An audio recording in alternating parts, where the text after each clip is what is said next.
ازيكم حبايبي؟ هنعمل مع بعض النهاردة شنطة بخيط المكرمية تركي، في اللي هي شبه البيور. بس احنا هنعمله بالتركي، وهنعمله بغرزة الصدفة اللي احنا عملناها قبل كده، اللي هي دي، بس هنعملها سادة باللون الزيتي. وطبعا قبل كده احنا كنا عاملينها بالغرزة بخيط اللي هو ديفا. احنا المرة دي الخيط هنتخنه شوية، وهو المكرمية تركي، وهنشتغلها على إبرة رقم 3. يلا نبتدي مع بعض. بس قبل ما نبتدي، لو أول مرة تشوفوني، أنا هايدي مكرم من قناة دودو فورتريكو. اتمنى ان انتوا تتابعوني وتعملوا لي لايك وكومنت وسبسكرايب، ويا ريت تشتركوا عندي في القناة، وكمان تشرفوني على الجروب. يلا مع بعض هنعمل حوالي 29 سنتي. 29 سنتي. طبعا هنقيسها بالمزورة، وهنعمل سلاسل تكون واسعة شوية، ما تبقاش ضيقة في الاول. وهقول لكم ليه برضو. لما بتكون ضيقة بيبقى السطر اللي بعده بيبقى مشدود. هنعمل مع بعض سلاسل بطول 29 سنتي.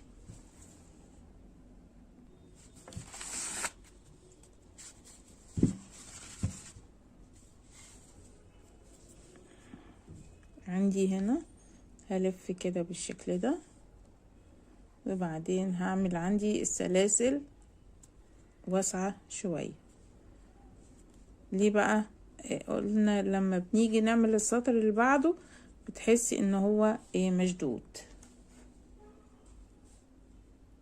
واسعة بالشكل ده، بس مش واسعة قوي برضو، كده بالشكل ده.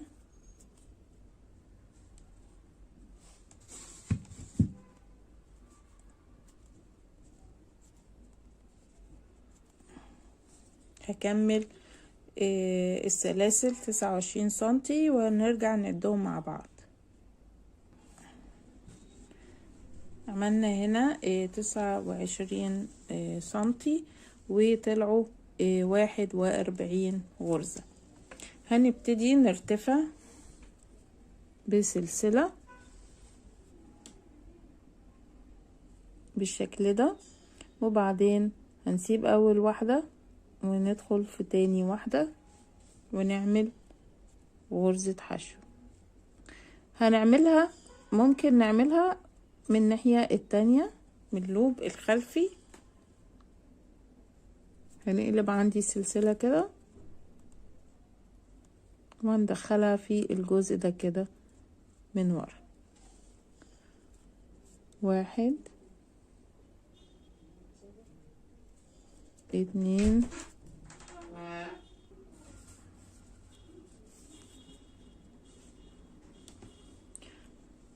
هنشتغل بالطريقة دي من الجزء ده الخلفي كده،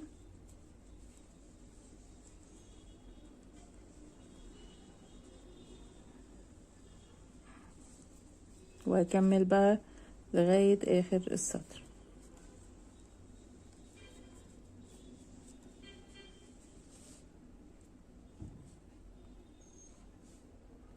خلصت السطر الاول، هرتفع سلسلة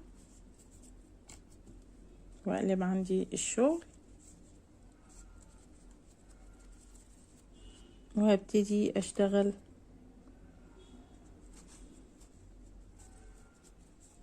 غرز حشو العادية خالص بالشكل ده.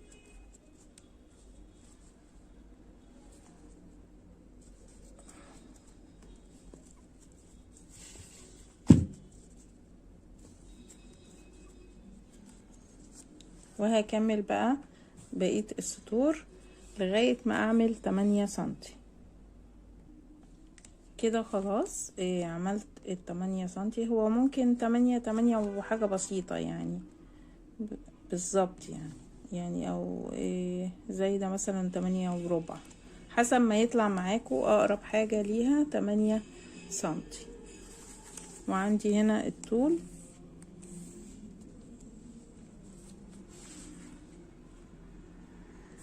29 سنتي. هنبتدي بقى هشتغل واحدة سلسلة في الزاوية هنا، وبعدين هشتغل حشو قدام كل سطر، بشتغل غرزة حشو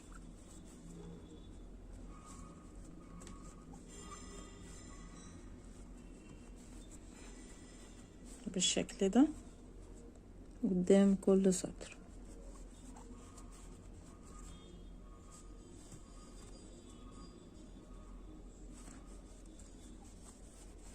هكمل كده، هيجي عند الزاوية وهشتغل سلسلة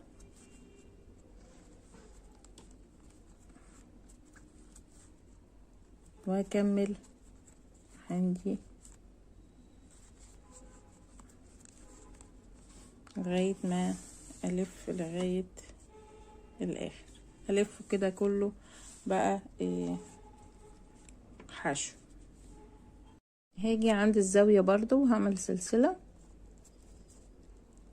وهدخل واخد معايا الخيط ده كمان عشان ما يبانش، وكل قدام سطر بعمل غرزة حشو واكمل بقى لغاية الاخر. كده خلصت كله، لفيته كله غرزة سلسلة. هرتفع بقى ابتدي اعمل الغرزة بتاعة غرزة الصدفة. هنعملها، هنرتفع 3 سلاسل وفي نفس المكان هعمل 4 عمود بلف. 1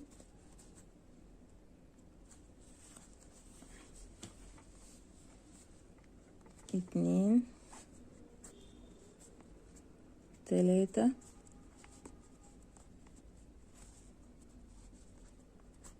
4.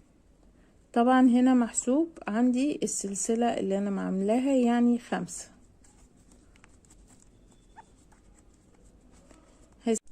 هسيب بعد كده 1 2 في التالتة هعمل غرزة حشو وهبتدي تاني اسيب 1 2 وفي التالتة هعمل 5 عمود بلف. 1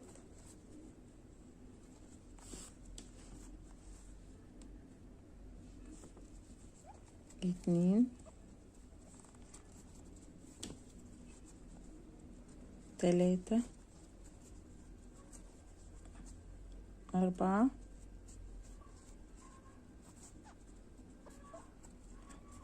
5.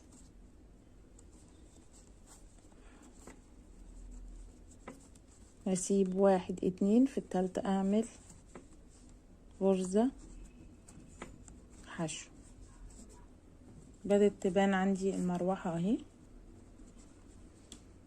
وبعد كده هلف لفة واعمل اسيب 1 2 وفي التالتة هعمل 5 اعمدة. 1 2 3 4 5.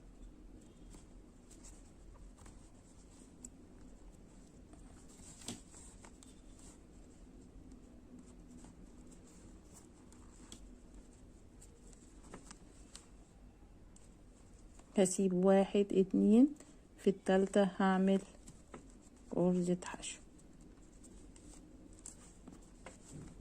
بدت عندي تاخد الكيرف بتاع الشنطة التانية بتاعتها عشان هتطلع لفوق.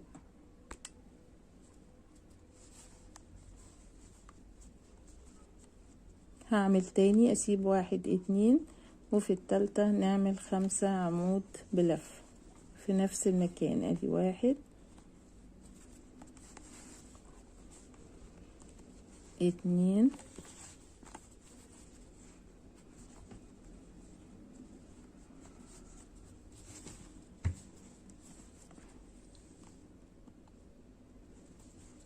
3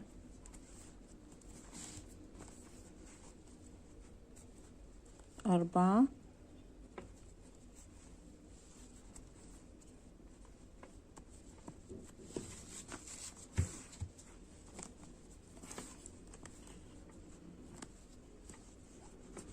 5.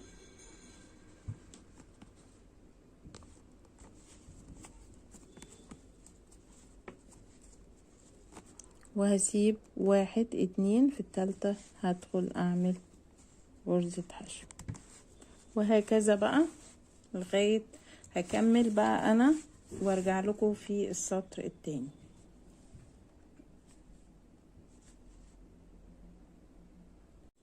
كده خلصنا اول سطر. هنقفله ازاي؟ هجيب عند اول الطرف هنا وابتدي اعمل منزلقة، وهمشي لغاية نص هنا برضو منزلقة. ادي 1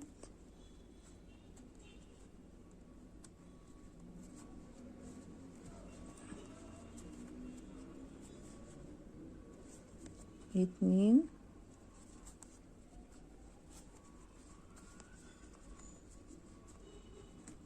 وفي رقم 3 هبتدي اعمل، يعني وصلت هنا عملت 2 وفي رقم 3 بنبتدي بقى نعمل عندي هنا 3 أعمدة في الجزء اللي هو كنا عاملينه قبل كده غرزة حشو، اللي هو ما بين الصدفتين. يعني ما بين الصدفتين بنبتدي بقى نعمل 5 عمود بلف. 2 3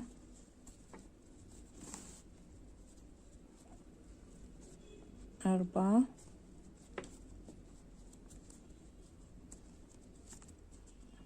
5.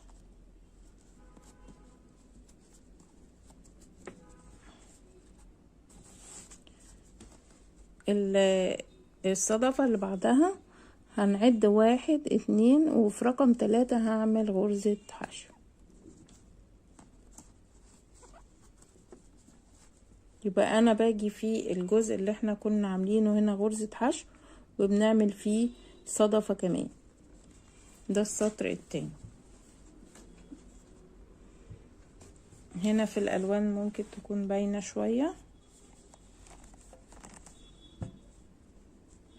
فوق الصدفة بنعمل غرزة حشو، وما بين الصدفتين بنعمل صدفة كمان.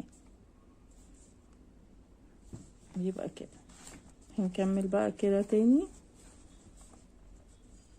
هنيجي هنا دي غرزة الحشو اللي احنا كنا عاملينها في السطر اللي قبل كده، ونعملهم 5 عمود بلفة. دي 1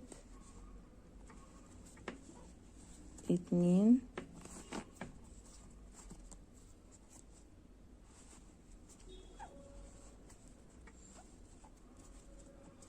3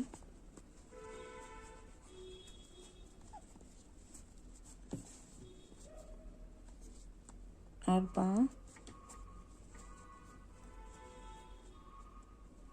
5. واجي في النص، في نص الصدفة اللي بعدها 1 2 رقم 3 اعمل غرزة حشو. ابتدت تبان عندي هنا اهي.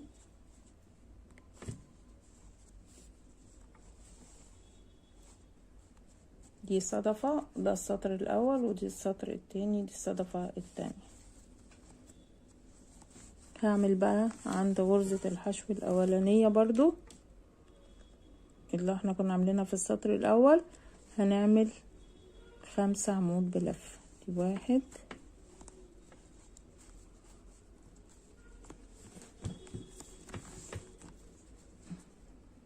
2 3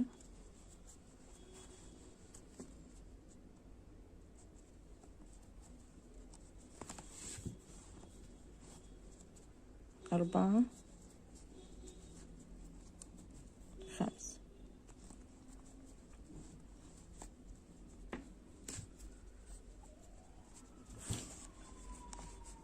نيجي فوق الصدفة نعمل غرزة حشو، نسيب 1 2 نيجي في نصها بالظبط في العمود الثالث ونعمل غرزة حشو كده. بنت خالص اهي.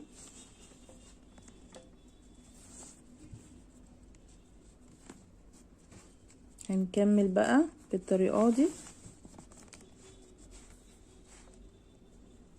غرزة الحشو، بنعمل فوقيها صدفة، وفي نص غرزة الصدفة بنبدل بقى بنعمل غرزة حشو. هعمل معاكم اخر واحدة عشان يبقى شكلها واضحة معاكم. 1 2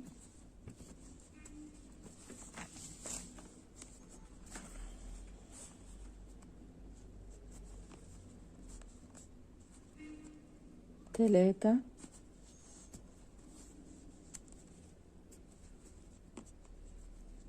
4 5.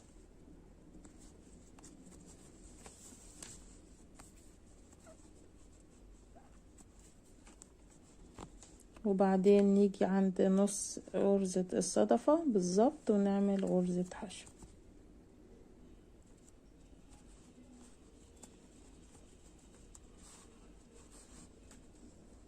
هكمل بقى لغاية ما ارتفع للطول اللي انا عايزاه في الشنطة وارجع لكم تاني.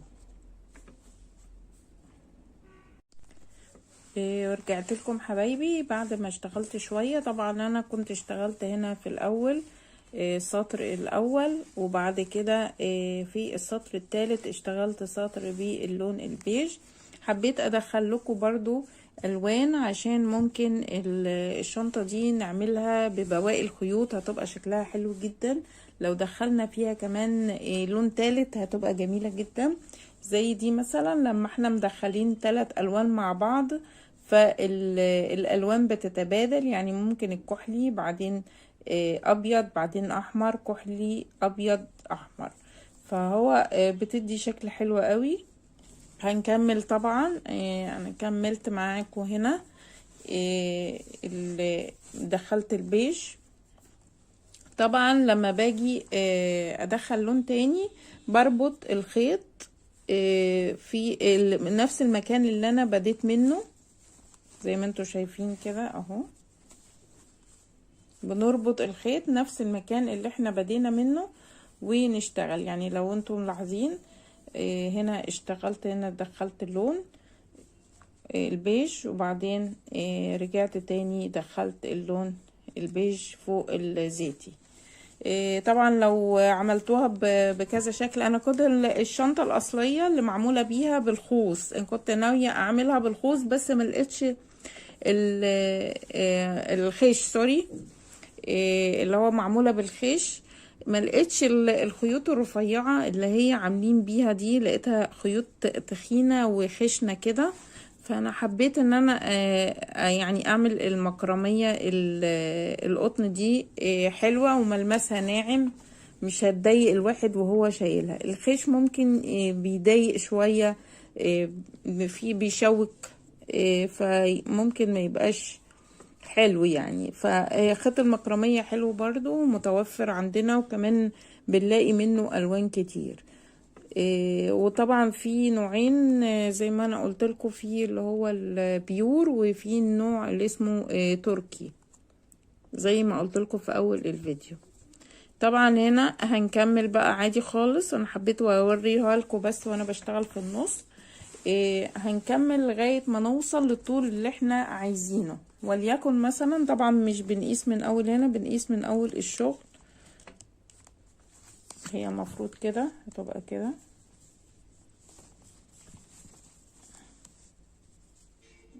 يبقى بنقيس من اول الجزء ده كده بعد القعدة على طول بتاعت الشنطة. ممكن بقى نخليها زي ما احنا عايزين، ممكن 25، هو طولها المتوسط لغاية ممكن 24 او 25. هكمل بقى الباقي ونرجع تاني نعمل الايدين. ممكن بقى نقسمه على جزئين عشان ما يبقاش طويل عليكم، لان لسه شغل الايد والحاجات دي هياخد وقت شوية.